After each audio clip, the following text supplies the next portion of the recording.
Welcome to the Financial Coaches Podcast, where we talk about how to build your practice from startup to scale up while being the kind of coach your clients crave.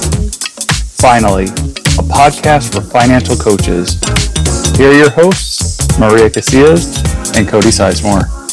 Hello and welcome back to the Financial Coaches Podcast. My name is Cody Sizemore and I'm joined here by my lovely co-host Maria Casillas.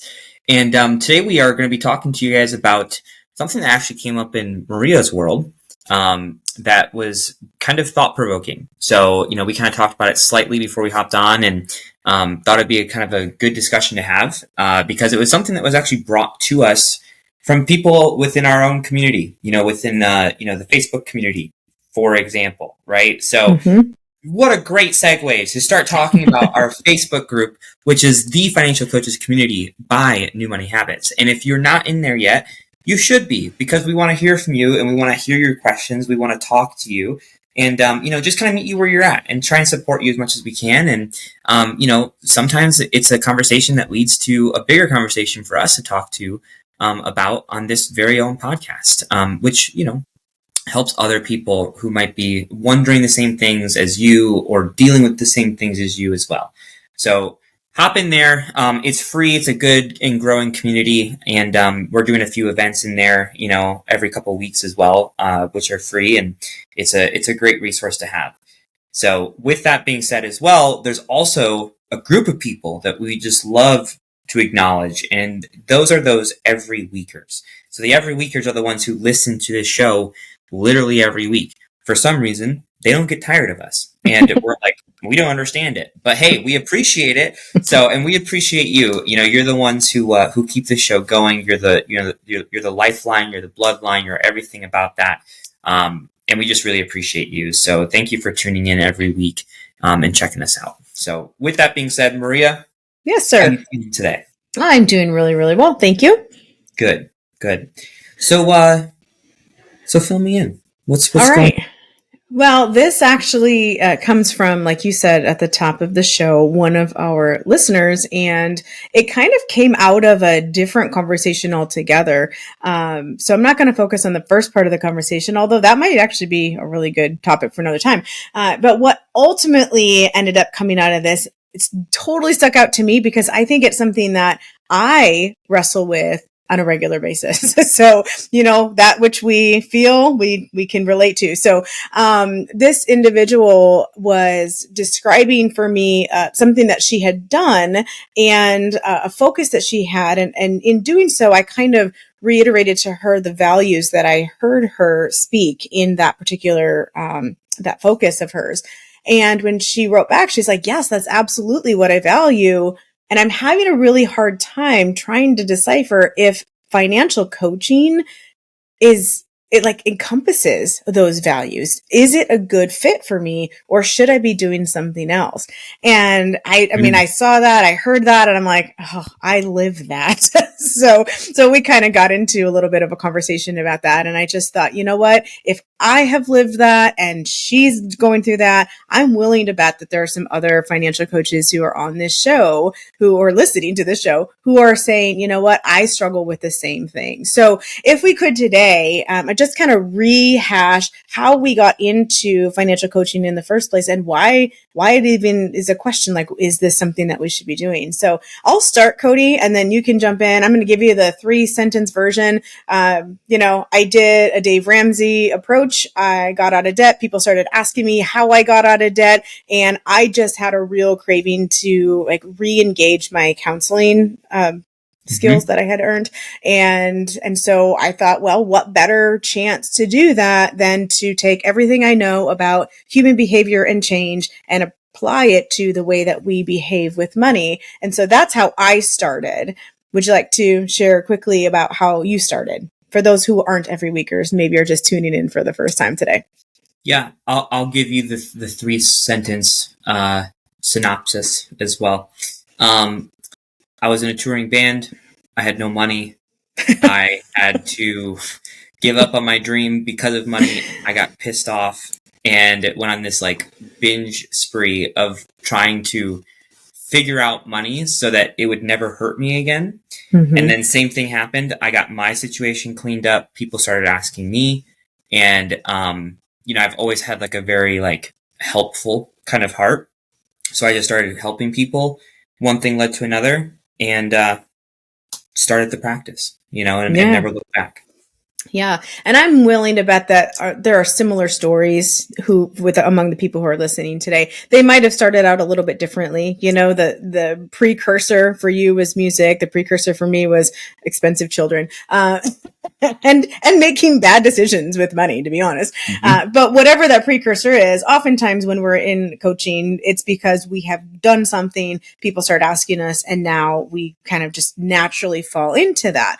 And so I think that that's what probably happened with this individual as well, although I don't know her entire backstory. But I know that when I started applying all of the strategies and the approaches that I had used to get out of our debt, and there was just something that didn't sit right with me. And I think it wasn't necessarily the strategies or principles. It was more like I had this depth that I wanted to be able to go into with people. And I just kind of felt like I had to stick to this, this numbers thing, this budgeting thing, tell people what they could and couldn't do. And by the way, that's not how you coach. So don't do that. I'm just telling you how I kind of thought that I needed to do some of this in the beginning. And that didn't sit right with me. And so I just went on this journey of like really contemplating who I am, what am I meant to do, who am I meant to help. And after all of that, I kind of had some of those thoughts about,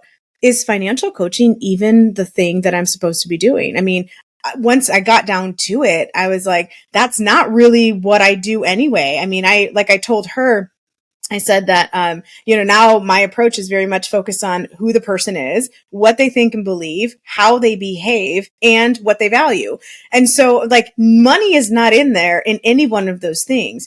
However, I know after much, like I said, contemplation and prayer and just watching, like observation, seeing what other people do, seeing what I do, money touches all of that. And oftentimes our finances are just a symptom of something that's much deeper. And so I thought, you know what? It's okay if people come to me with this financial problem, if they allow me to help them go deeper to find the source of that problem. So that's kind of how I was able to justify, I guess, staying in the financial coaching world. And I look forward to talking to this young lady and finding out what she plans to do as well. But I'd love to hear your thoughts on some of that, Cody. Well, one thing that you said was that the money touches all those areas, right? So one of the things that I say literally all the time is that at the end of the day, money is not everything, but it does affect everything, and everything affects your money too. So it's one of those few areas in life that if you can get the money into a really good spot and in a healthy place, that it allows the opportunity of all other areas of your life to also improve. Your marriage, your mental health, your emotional health, your physical health, your career, your living situation, your kids, like literally everything, right? So it's a very unique area in our lives. And I think that what's interesting about your style of coaching, which we have a very similar style of coaching, you're definitely more on the the psychology end of things, more so than I am. I feel like I'm a pretty decent amount, but you're more so, right? So if we kind of like think about this as like a spectrum, right? Or like a line, and we say that like, the mental and emotional aspects of money or the money psychology is on the right, and then the actual finances is on the left, right? You're pretty heavily towards that right end of the spectrum with the money psychology. But I think that if we think about the spectrum, when people hear the term financial coach, or they think about what a financial coach does, I think that generally speaking, the surface level thing that they really think about is that it's pretty heavily towards the left of that spectrum, to where it's like all finances. So we're the number nerds. We're the people who, love spreadsheets. We love interest rates and graphs and all this kinds of stuff, right? And there are some financial coaches that are like that. Like they are just purely about the numbers. But then there's other coaches who are like you, who are a lot on the money psychology end, and they just kind of touch on the numbers as well. Mm-hmm. And then there's, coaches like me who's somewhere in the middle kind of thing, right? Mm-hmm. I have a strong emphasis on both personally. And I think that that's important to know, because I think that if you have any sort of desire to help someone with their finances, and you also see the benefit of having someone be in a good spot financially and what it can do and how it can affect all these different areas of life, that it's important to know that you aren't supposed to be where everyone else is at on that Mm-hmm. spectrum. Mm-hmm. I think that like, if you find that sweet spot to where like, maybe like, if we were to say that the financial side is plus 100, in the middle would be 0, and then the money psychology side would be negative 100. If you were to say like, hey, maybe my sweet spot is 17, or maybe my sweet spot is negative 43, or something like that, right? Mm-hmm. It's all about finding your sweet spot, which your sweet spot is totally different than mine. And there might be someone who's listening to where they're saying like, well, all of my coaching has to do with just the money. Mm-hmm. Cool. Mm-hmm. Like Mm-hmm. you're more towards that like 100 or that 99 kind of thing, right? But finding that sweet spot, I think, is important, because it's going to be the most fulfilling for you. You're going to be in your magic place. And because you're in your magic place, that means that you're going to be able to bring the most magic to whoever you're serving. And they hired you for that reason. There's a lot of people in this world who do quote unquote financial coaching, but it's about pairing the right client with the right coach. Right. Yep. And I agree with that. I'll just wrap this up with saying one last thing. Last night, and I'm not trying to like, toot my own horn here, but last night I wrapped up with my most recent group program for my clients. And we were kind of like wrapping things up, and we were kind of just saying like our last words to each other and whatnot. And one of the guys hopped on his mic and he said, hey, we all could have been in this group, and we could have gone through this exact same curriculum with the exact same tools and the exact same lessons. But I don't think that it would be as impactful for any of us if it wasn't you coaching. Mm-hmm. And I think that that's really important, because I was the right coach for them. Mm-hmm. And I'm not the right coach for other people, Mm-hmm. But that's what I'm talking about with that magic place. Yep.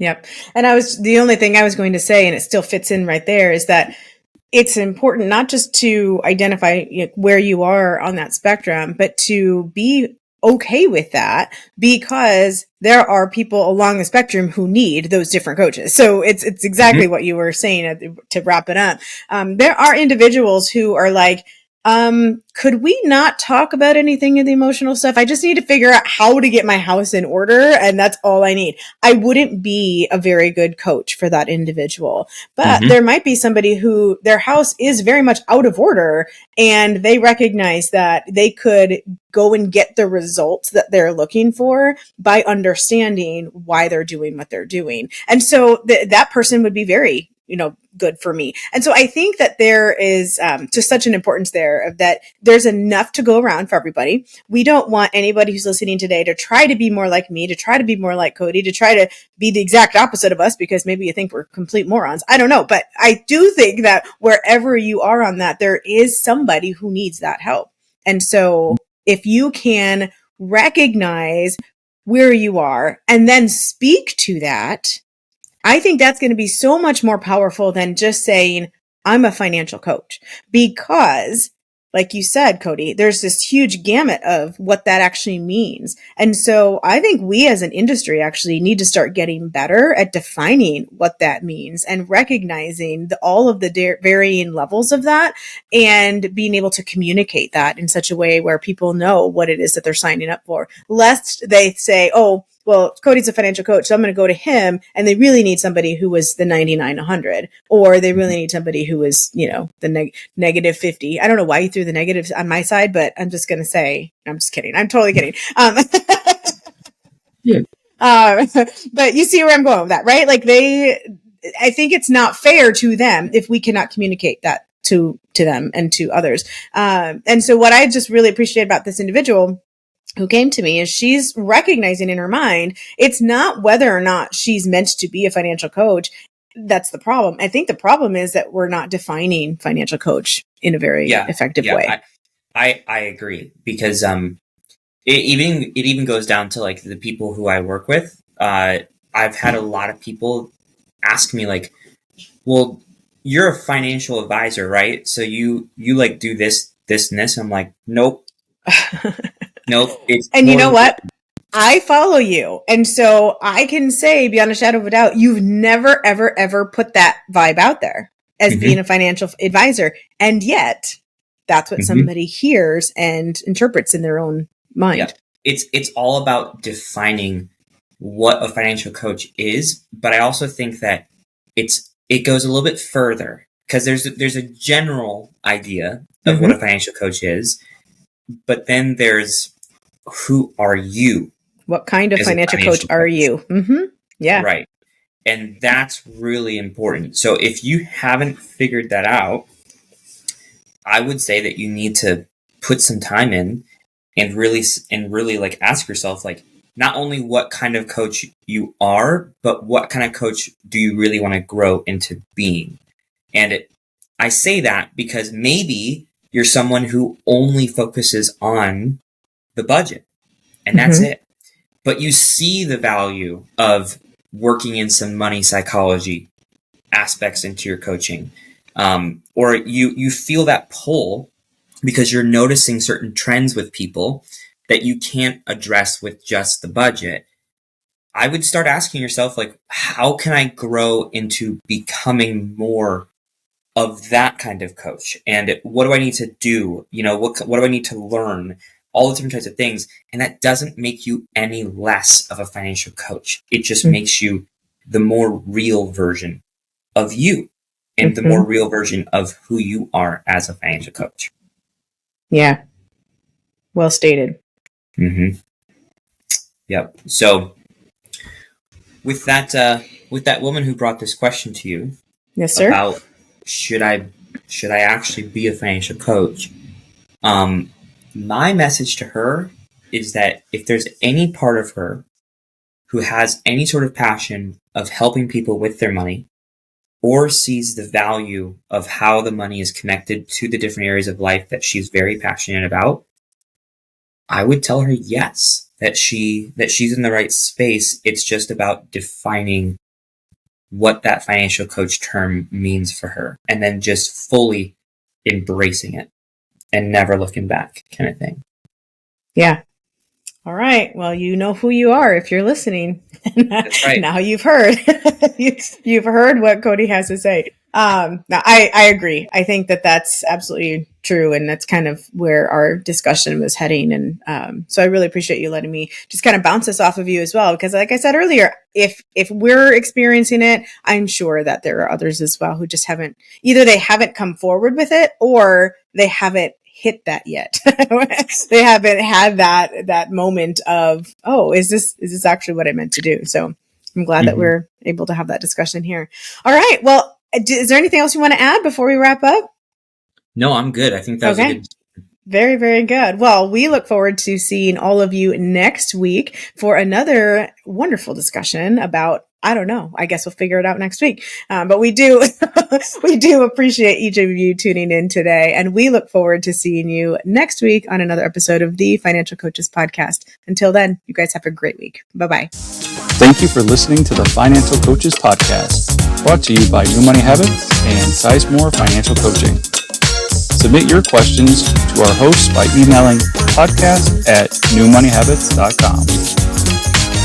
Be sure to subscribe to be notified of future episodes and join our growing group of like-minded coaches on Facebook. And until next time, happy coaching. Music provided by Summer School.